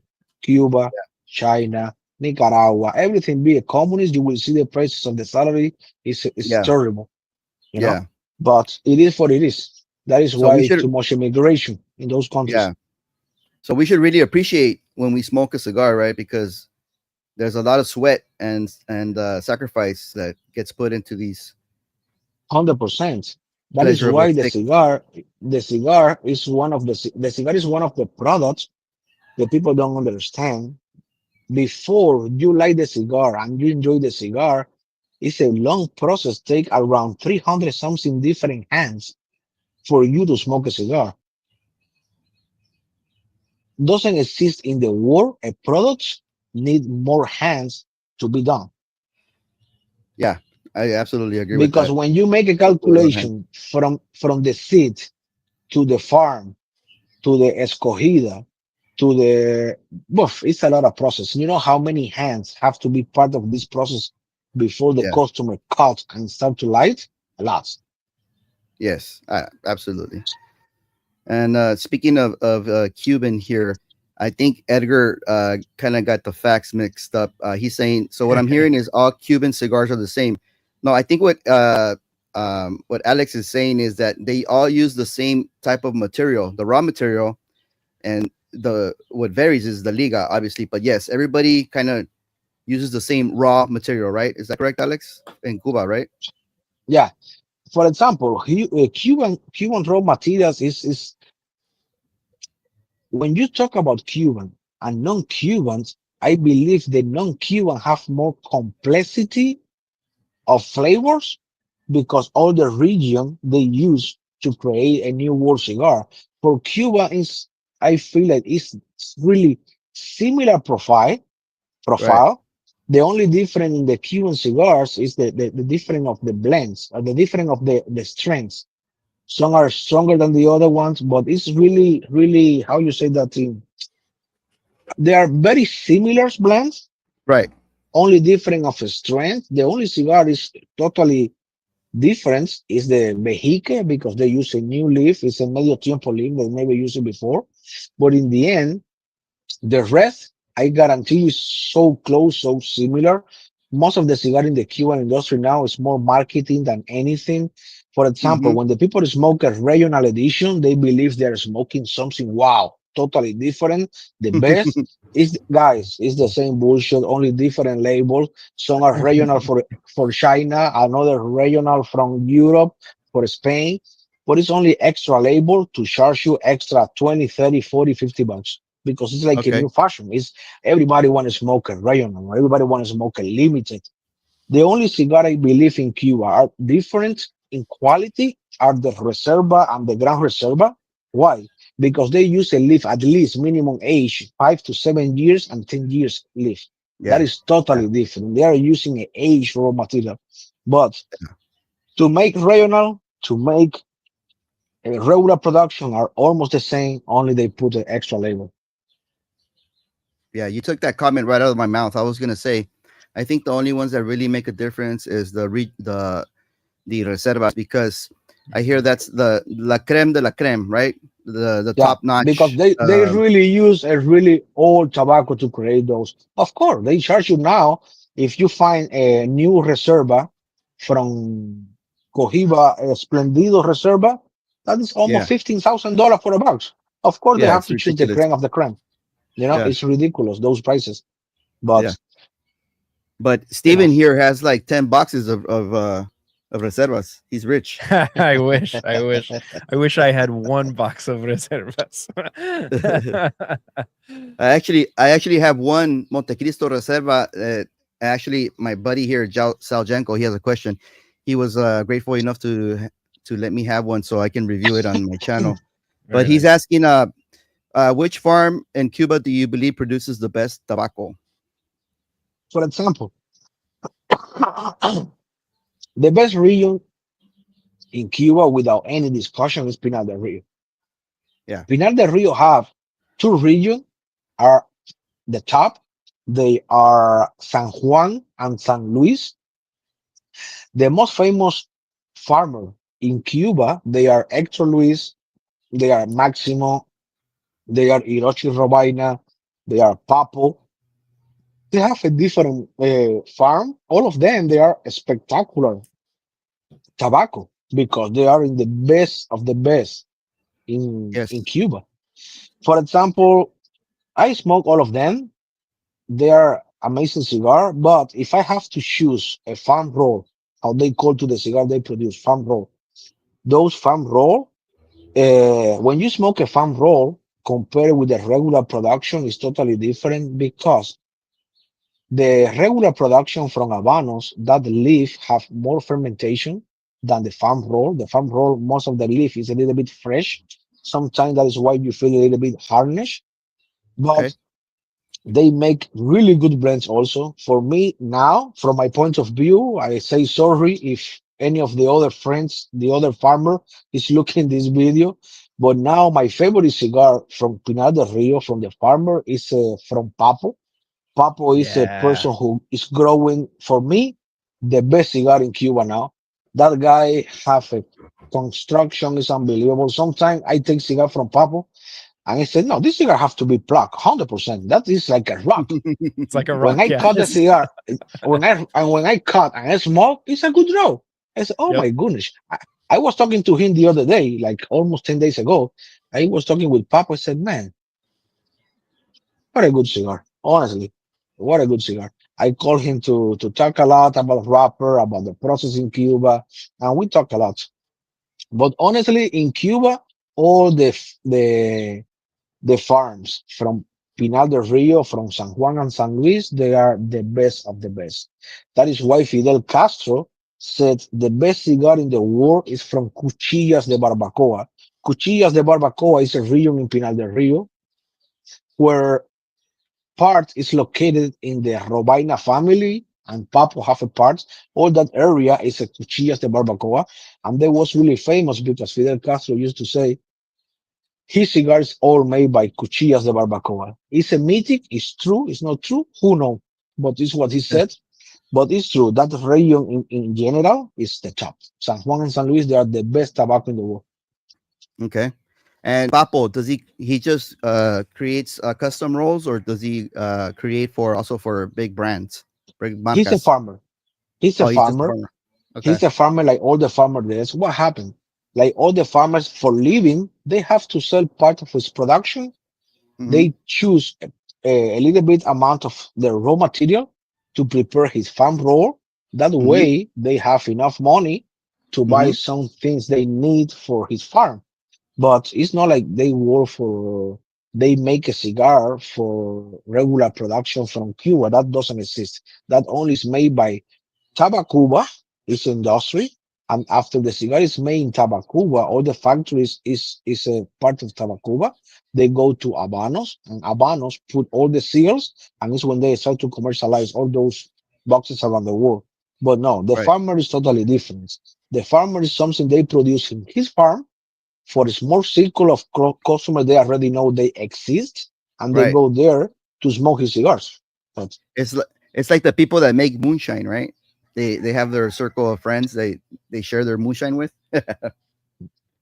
Yeah. I mean, Papo's stuff is really special. I've got You have bundles some and stuff, right? bundles of his stuff from the last 6 years, and I have my favorite batches, but his stuff is exceptional. I've never had any kind of construction issue. Nothing. Beautiful. no, no, Beautiful. no, that is an amazing cigar. Amazing cigar. Awesome. We got another question here from Sips and Sticks. He's asking, is there a tobacco region you think is underrated? I think it's anywhere in the world, maybe, from the tobacco producing countries that you think should be more recognized. That's almost Honestly, I don't think so. I don't think so. Be another better than the other ones. The problem for the cigar industry, most of the manufacturer they have to follow what the people like, and some people they try to mix different regions from different countries. But I don't feel like one is underrated compared with other ones. It's like the people is trying to use something like they believe can have a better sense. That's my point of view. Maybe I'm wrong, but I think every region and every country have his own characteristic. Some manufacturer they prefer more raw material from that region than the other one. That is something personal from blenders or from manufacturer who yeah, decides. For right, example, some people say, "Oh, Cameroon wrapper is better or worse than Equatorian wrapper." I don't think so. It's different. Well, what happened? Most of the people they want to buy Equatorian because they apport different characteristics to the cigars they are looking for. That don't mean it's better or worse than Cameroon, but the people believe they can have a better blend or they can have better sales with that with some wrapper better than the other ones. right. That makes sense. Yeah. So I mean, so to answer Sips and Six question is pretty much every region is recognized here. There's no like there's no like secret region where like they're producing tobacco and we don't know of, right? Everybody's recognized in the Well, so far, I don't know anyone being mythic like anybody know, yeah. honestly. And but Awesome. believe me, you can believe 100% everything what I'm saying because I consider as a new person in the new world cigar, almost like you guys. I guarantee you, you smoke more new world cigar in your life than I'm smoking. Hmm. I mean, I've been only smoking for 5 years, but yeah, most of my experiences with New World, I love Cuban cigars as well. But like you said, sometimes they're hard to acquire. But when I'm able to get the Cubans, I definitely do gravitate towards them. And like you mentioned, I am totally satisfied with the regular production stuff. You know, I love me a nice Royal Corona Bolivar, um, White Churchill Romeo y Julieta, Monty For number two, example, Monty you Corona. know what is my favorite brand? I Let's go. have Let's two do it. favorite brands in the Cuban industry. And for me, from my point of view, my favorite brand is two: Trinidad and Ramon Allones. I Ooh, consider Ramon Allones one of the most consistent. It's difficult to see Ramon Allones, especially select, for example, be bad. Always is really, really linear and always is the same blend. And for example, if tomorrow you ask me to choose Robusto Cohiba and Robusto from Specially Select from Ramon Ayone, I don't yeah. choose Cohiba. I consider many cigars better than Cohiba. Cohiba have a mythic and luxury prestige that I feel that brand is overrated, honestly. You know? Mm-hmm. Yeah. I mean, yeah, it's a staple, but I mean, I've had just a few Cohibas. I had the Lancero. The Lancero was phenomenal for me. Regular production The- Lancero. I mean, it's expensive now, but it's a great cigar. Everything is expensive, but the problem with with the Cohiba and specific with the Lanceros, Yeah. Lancero have a big problem. Can you imagine you buy a box now, it's like $2,000 per box, Yeah. and 25% of them be plaque? Say, what the heck? What is this? I spent $2,000 and a lot of plaque Yeah. cigar. That is Yeah. so common in those kind of sizes in the Cuban industry because they don't use too much the draw machine. Yeah. Quick cigar check. This burn line is phenomenal. The ashes. Yep. It's great. I mean, it's it's consistent throughout the cigar, getting interchanging buttery notes, uh, some woody notes, maybe like cedar, grassy notes as well. It's a very enjoyable cigar. I can retrohale the whole puff, and it's 100%. medium Yeah. medium Oh minus. yeah. It's great, It was man. more nutty for me up in the first half, and then more woody kind of in the second half. And yeah, I can retro pretty much every puff of this. Mm, It's mm, just a And beautiful that is, blend. and that is something happened to me. Honestly, if I don't retrohale the cigars, I don't feel like I'm smoking. And yeah, imagine if I'm retrohale cigar, like for example, I was smoking the other day LFD Lancero Maduro. It's a box. Friends give it to me. It's a box of Lanceros. They have like five different oh yeah, yeah. cigars. It's like a sampler. Yeah, It's like samples. And honestly, I was smoking a Maduro. I couldn't smoke more than 1 inch and a half. I couldn't. Maybe it's a man. good cigar or rare cigar, but it's not for my taste. And I No, couldn't. Lito makes some pretty bold cigars. Yeah, I totally agree with that. He's got those double ligeros. He's got the cabinet number fives, which is really good. Actually, it's like a unbanded stick. It's really good. But yeah, Lito blends pretty bold in general. Nice. Saljenko saying Juan Lopez is underrated. I know he loves number twos and number ones, Oh, right? Juan Lopez is unbelievable cigar. Yeah, Unbelievable. yeah. So your favorite marcas is the Trinidad and the what's the other one you said? Ramon Ayones. Ramon Ayones. Okay. And what That about is my Vitola? favorite. That is Yes. my favorite, but I understand they have a many good brands. Like he said, it's underrated. Underrated. Like Juan Lopez is a good cigar. Yeah. That is why also as a marketing strategic, Cuba, if you see all the regional edition from Cuba, what they use, they don't use Cohiba, never in his life to make a regional edition. They use Flor del Cano, they use La Rañaga, they use All those kind of brands, they don't have a big recognize and they feel like they are on the radar. That is why, as a strategic, the marketing strategy from Habano, they start to use all those brands that people don't buy too much as a regular production, and they put a regional label to show him to the people how good those cigars are. And the people they love because they have a regional label. But in the end, it's the same cigar as a regular label and as a regional label. In the Yeah. end, that is the way Habanos use to show, hey, Flor del Cano is a spectacular cigar. La Rañaga is a spectacular cigar. All of them is a good cigars. Yes. I think and just like New Worlds, like I have my favorite brands, but the profile really changes with each Vitola. So I have some that I like in Robusto, some in Lancero, some in Corona Gorda, and I think all the brands are amazing. It just depends. It just the trick is finding the Vitola that goes with your But you know personal what happened preference. also? I went like 2 years ago to PCA in Las Vegas. Okay. Uh, when you see they have a location for boutique cigars and they have a big stand for all the big fish, for all the big name, Yeah. like The ones that Padron or those pay brands. dinero. But in the end, I was talking with friends. It's true. I can guarantee you they deserve all they have because they're long enough in the business. They Yeah. create a prestige. But when you talk about raw material, most of all the factory they buy raw material from the same place. What happened is not the same when you are smoking. Let's say I don't know any X brands compared with the boutique brands. It's almost similar. What happened, but they are premium. They consider premium because all the cigars and all the manufacture they are doing for a long time. And it's true, they are big enough. They can have the best raw material.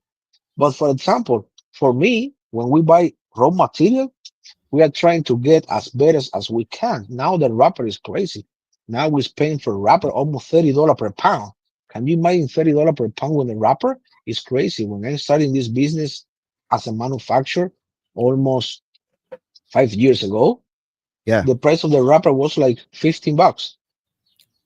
Per pound. It's almost the double per pound, Yeah. But those you come know, in tons, right? And the bales for in the like what bells. They come in seven bells. hundred 700 per ton, something like that, $800 per No, ton. each bell have an average in the around 130 pounds per Okay. bell for filler and binder, and for wrapper, most of them is like 80 to 100 pounds, more or less. Okay. All For right. example, I have a good friend. His name is Jorge Luis Mikey. That guy Okay. now is the general manager from Ipi Carrillo. I think Ipi Carrillo he did a really smart move to take that guy as a general manager because that guy is a genius in the cigar business. That guy was the vice president, the VP from Habanos, and that guy was the real creator of the Vejiques. That guy now is working with the Ipi Carrillo.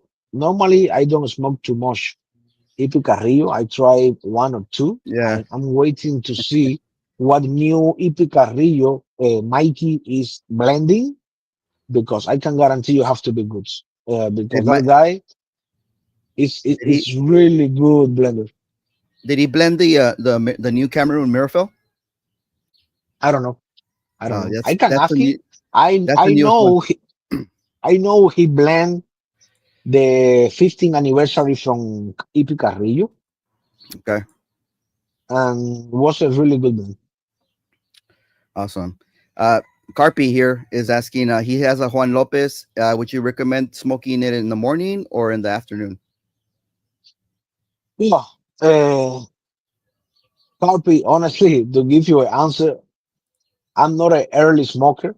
I think I don't smoke too early in the morning because I want to smoke a cigar after I eat something. That way I don't feel the wrong. and sometimes when I feel my stomach is empty, You I, don't get I sick. Yeah. you I don't get that one. I Okay. like to smoke the cigar almost in the afternoon, most of them.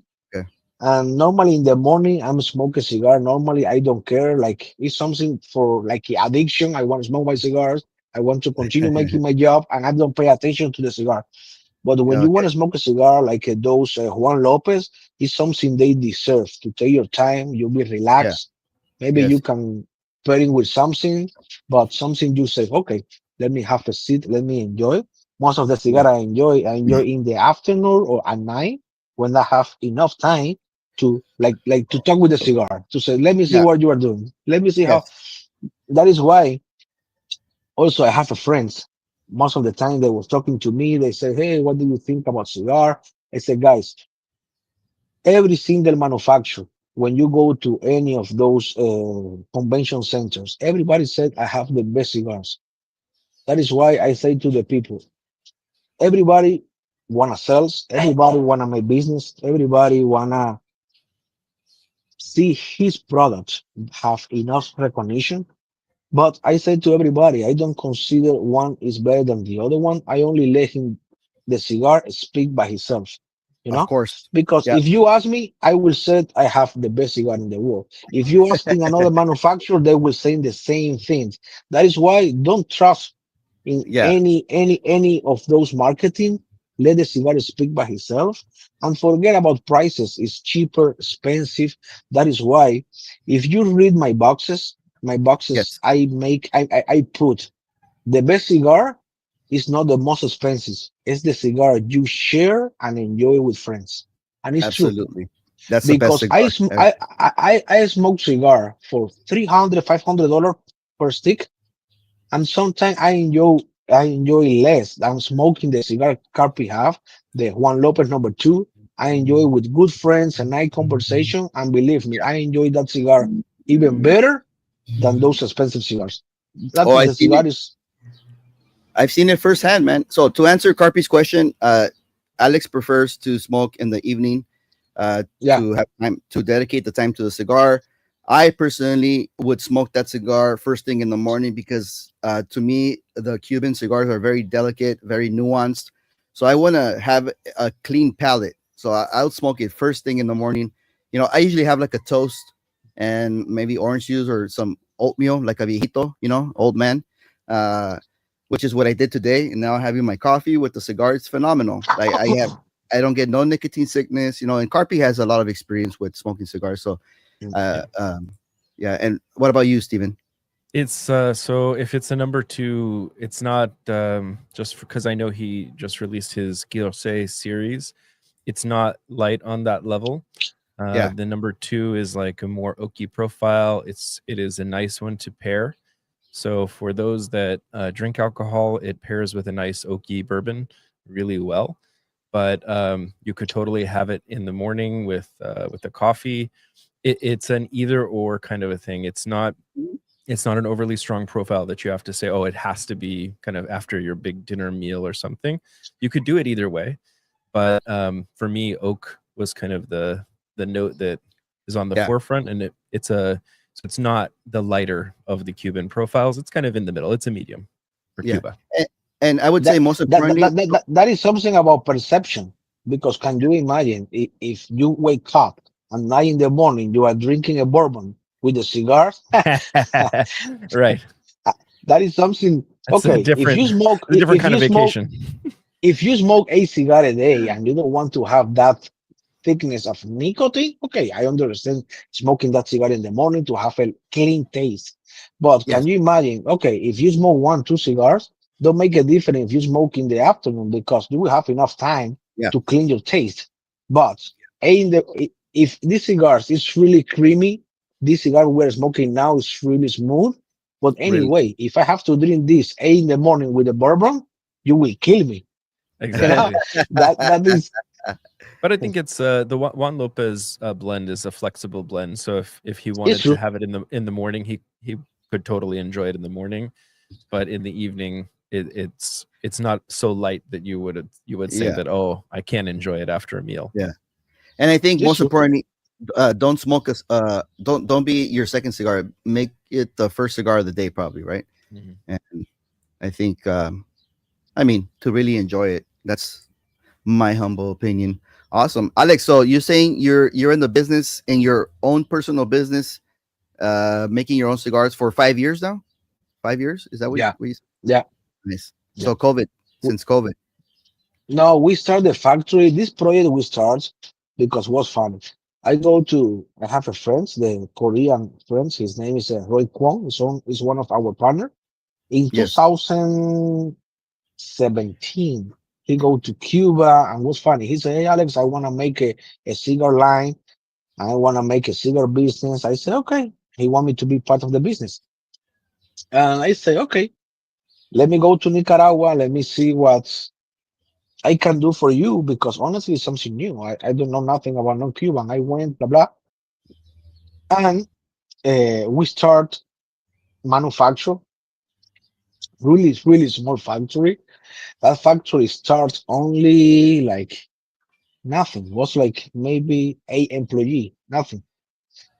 And after the COVID, when the COVID start, everything be almost stopped in the war. And in 2020, in the end of 2020, middle of 2021, when everything started to open a little bit more, we decided to go to another factory. That factory was a little bit bigger, and things got growing step by step. We decided to move to another factory now. The factory we have now is located in Pan American Street. Okay. And it's funny, that factory we are running now was the first factory AJ Fernandez have in his life. After Oh AJ wow. Fernandez, I think was a Diamond Crown and was a big, big company who was working in that factory. I say to my friends, I hope be a good lucky, and we have the same lucky that all the people that was in that place before us. And look like it's not bad. Now we are moving to a bigger place, and let's see what happens. Awesome. Nice. So how long have you been here in the States? In the States, I'm here for almost 4 years. Okay. Oh, you've been here for a while. Okay. Yeah. Man, Steven, how come you haven't brought him around, man? Dude, I just learned a few months back that he was living close by. I didn't know, so that's why we're Yeah, talking. because honestly, I'm like old school. I don't use too much social media. I'm Yeah. starting to use the social medias in the last, let's say, 1 years because I Yes. don't, honestly, I'm like old. I feel that way because I said, "Oh my goodness!" The other day I tried to send a message in one YouTube. I said, "I don't know how to do it." I asked him, Steven the other day, Steven, Yeah. how I can post what you do in Instagram. I don't know how to do it, and I want Yeah. to do it that way. I help to the people see the programs, but I don't know how to do it. And Steven have to teach me like I'm a kid. Hey, do this, do that, put it here because honestly, I don't know how to do it. Hey, man, and that's what we're here for. We're, I think everybody in this circle that's watching us, we're all part of like the cigar groups, like like the Discord that Peter invited you to. I have my own. I'll shoot you an invite as well. And we're here to learn, man. I have no problem if you even reach out to me like, hey, teach me something. I did a couple of promo videos for you. It take 2 minutes. Post it. And social media is great for advertising your stuff, man. It goes a long way right now. The technology is amazing. It reaches outside the U.S. Everybody's got eyes on it. It's awesome, man. So yeah, really encourage you to keep learning that, and you just be consistent with it, and you're gonna get a lot of recognition, man. Because your cigars are really good. I honestly like it.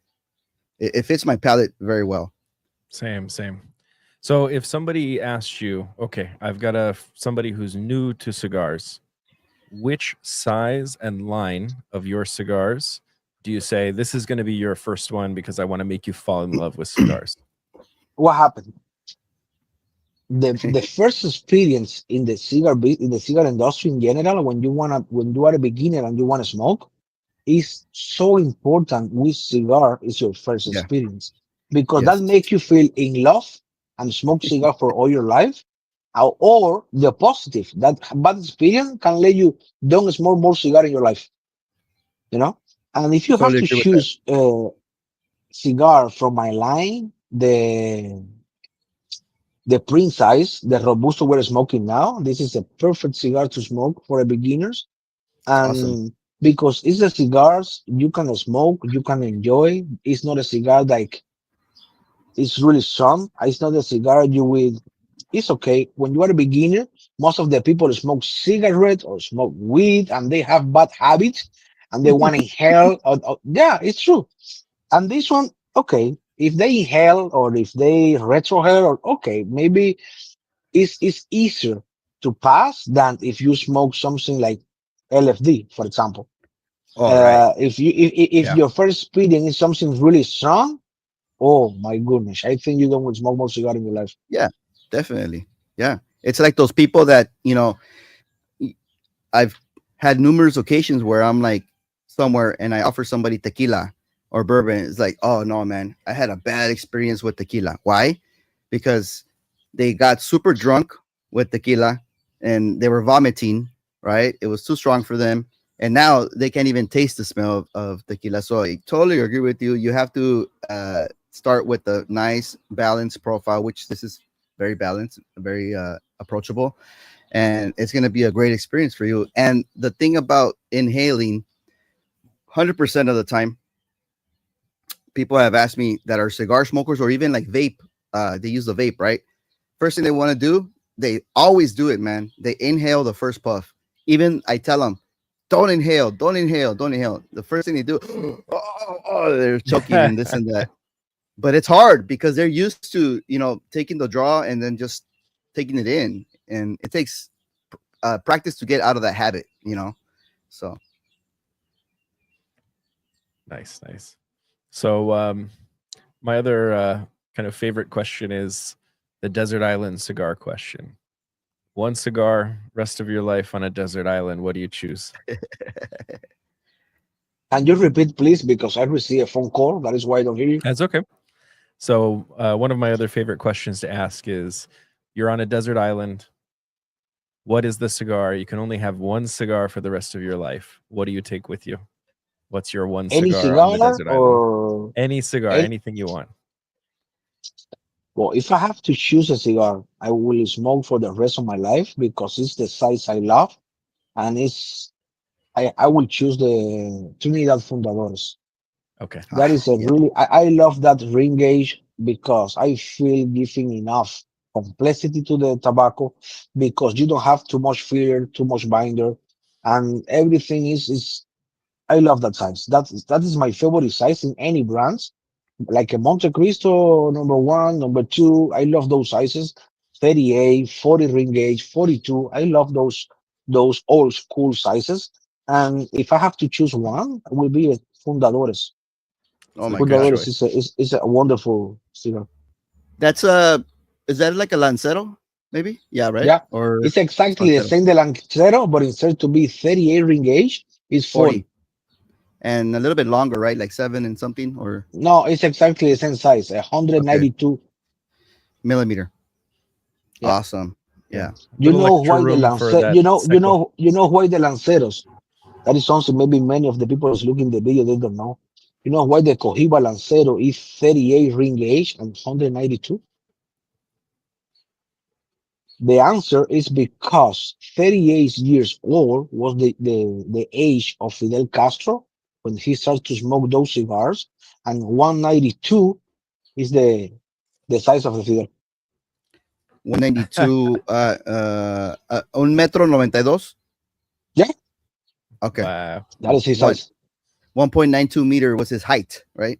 And he was Yeah, 38 years old when he first started smoking cigars, or when they rolled yeah, the that Cohiba size. for him? When they made that size for him, he had Yeah, 38, and one yeah. when he used his age and his size to create the size of the Lancero. Fun fact, man. I Interesting. couldn't find that Yeah, in man. Google at all. No. Awesome. Yeah. My favorite Vitola is a Lancero, especially when it's like a nice draw. Like I'll take a Yeah, that is Lancero a over unbelievable anything, man. cigar. Lancero, then Robusto, Rothschild. But yeah, man, it's awesome. Yeah. Well, man, I think this is a good stopping point for us.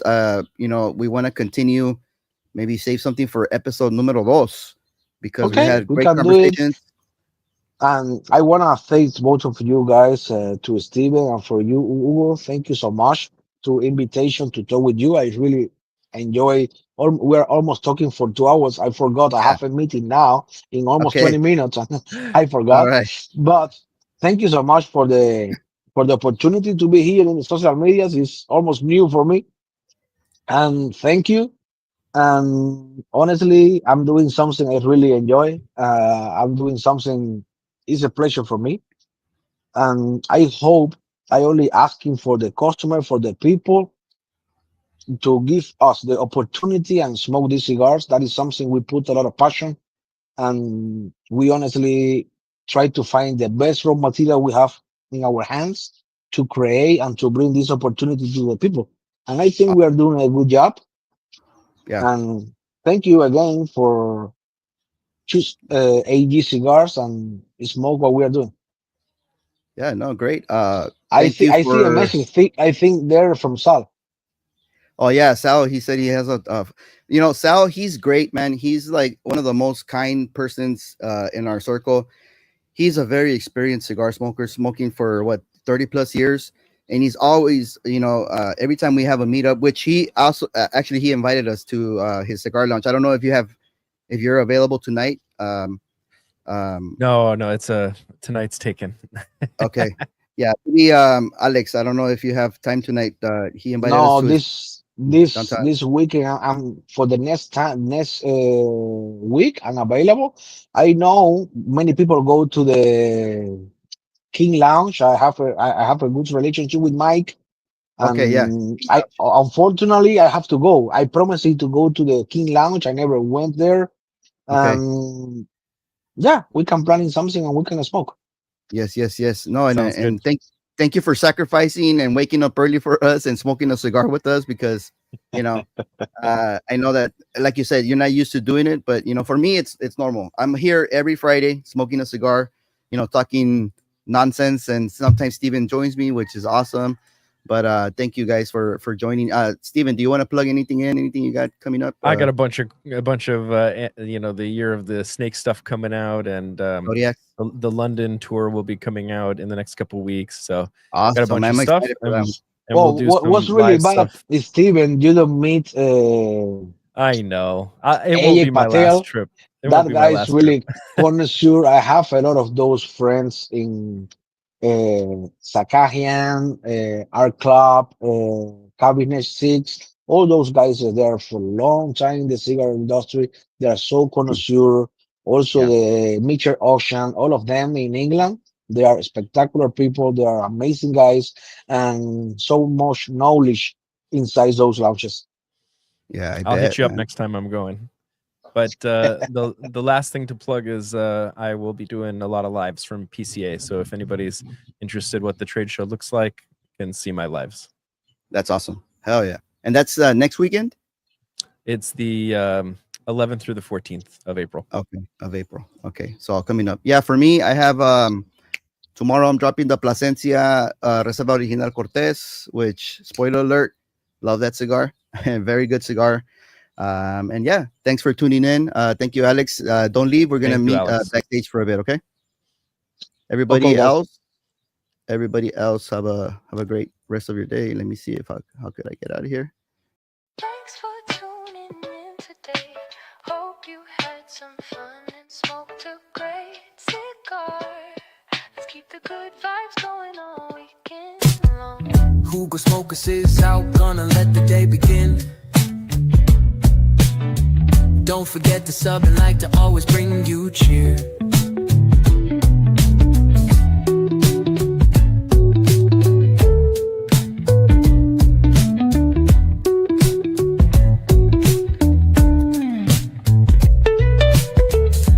HugoSmokes is out, gonna let the day begin. Don't forget to sub and like to always bring you cheer. Thanks for tuning in today. Hope you had some fun and smoked a great cigar. Let's keep the good vibes going all weekend long. HugoSmokes is out, gonna let the day begin. Don't forget to sub and like to always bring you cheer.